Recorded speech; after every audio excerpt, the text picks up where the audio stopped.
Guys, I am sick. I have strep throat and it hurts every word I say. But I was fortunate enough to have the great pleasure of being sick while the new live action Avatar The Last Airbender was released on Netflix. I took some time to write out my thoughts. I'm going to try to do as much of it from memory as I can. But that being said, it won't be from memory at all, and I'll be looking at this a lot, and you guys can deal with it because I have strep throat. The original Avatar The Last Airbender spans its story across 3 seasons and 61 episodes, right? The live action adaptations of season 1 is 8 episodes long, over half as short as the first season of the animated series. And this isn't enough time to do justice to one of the greatest animated series of our lifetime. And how can we fit in all of these moments that led us to love our favorite band of misfits? And the short answer is that we can't.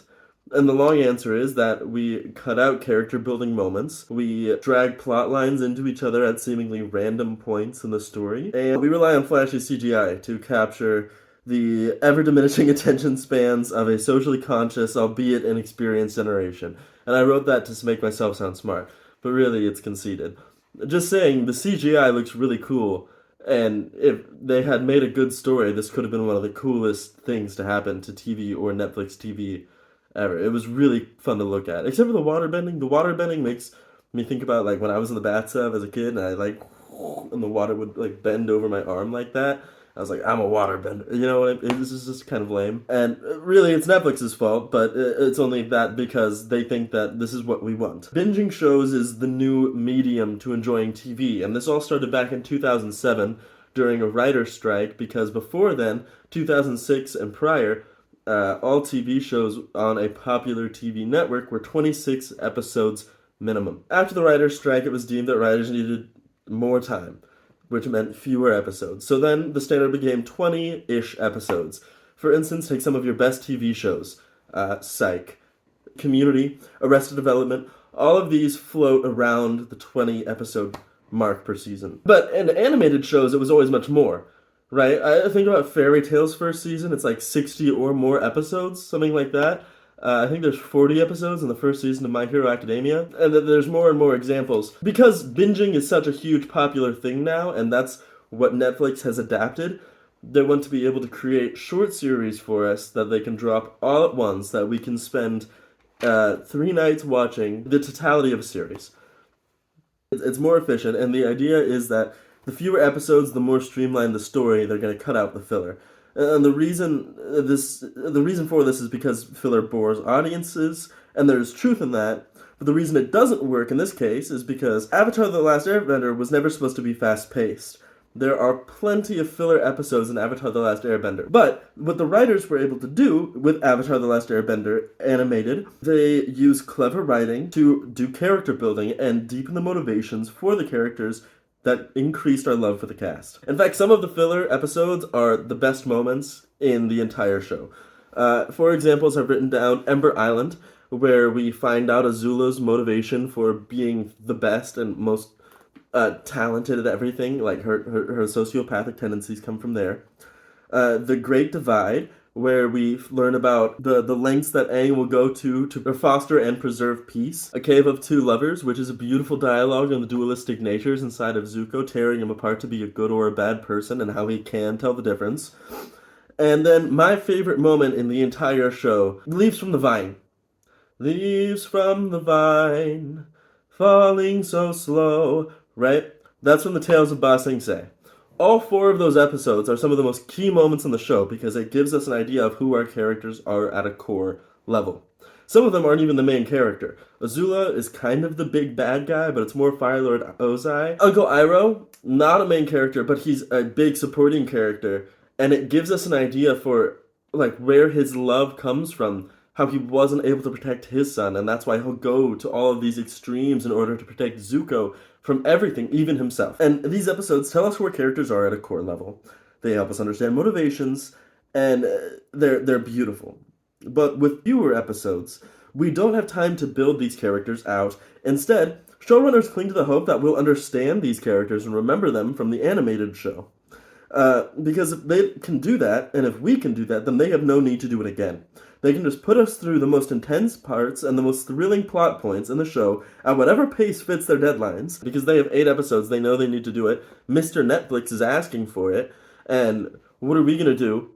Right? Because until we demand better, Netflix will keep shoveling us slop like the content-starved pigs that we are believed to be. I'd like to point out a few positives in the new show at this point. The actors are great. I think it was cast very well, and all of them do a tremendous job with the stuff that they're given.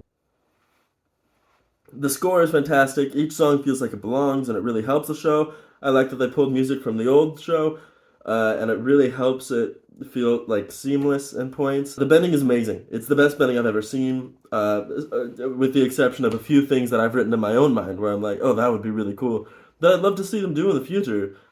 Netflix or Nickelodeon or whoever's in charge of things, get in touch with me. I'll pitch some cool earthbending stuff to you. Lastly, the scenes look fantastic.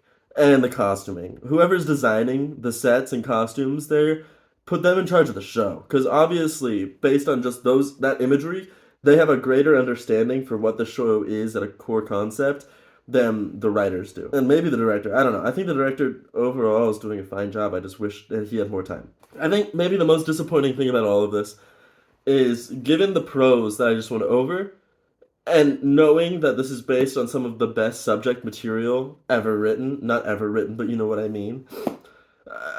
Imagine how good the show could have been had we had the CGI, set design, music, and actors following the source material.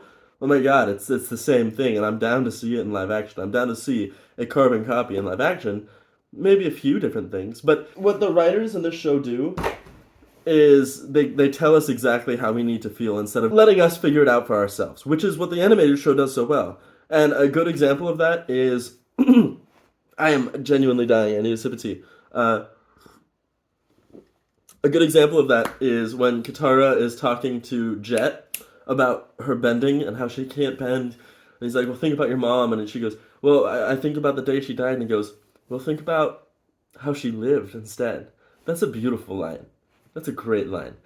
And then immediately she stands. We're told this is what's going to happen, and then we see it immediately. We're like, oh, okay, yeah, sure. But if we're told this is what's going to happen, and we see our main character in this moment fail at it, struggle with it, and we're like, oh, God, I really thought she was going to get it. But then later she has the opportunity to put out the fire arrow with the water splash, right? Cut to the flashback of her mom looking into the sunrise, smiling and remembering how she lived then. Because that is, I think, would have been a fantastic example of delayed gratification. And then we have an idea of, like, when the pressure's on, we can count on Katara. And it would have been something for her to overcome. Whereas in the show, they kind of put Katara off as, like, this whiny girl. And I think that's really, like, I don't know, bad. I don't have a better word for it. It's just lazy. It's sloppy and it's bad. Small things. They took out all of Zuko's sexism, which, like, hooray, but also that's a huge plot development thing for him. You took away half of his character arc. The fact that he's rating people on an equal scale, that's really cool. And then Aang can fly without his paraglider. What's that about? I'm not on with that. There's a reason that they talk about it in Legends of Korra, because they gave up all of their material belongings and stuff. And I think that's lame. That's all I had to say. Okay, thanks.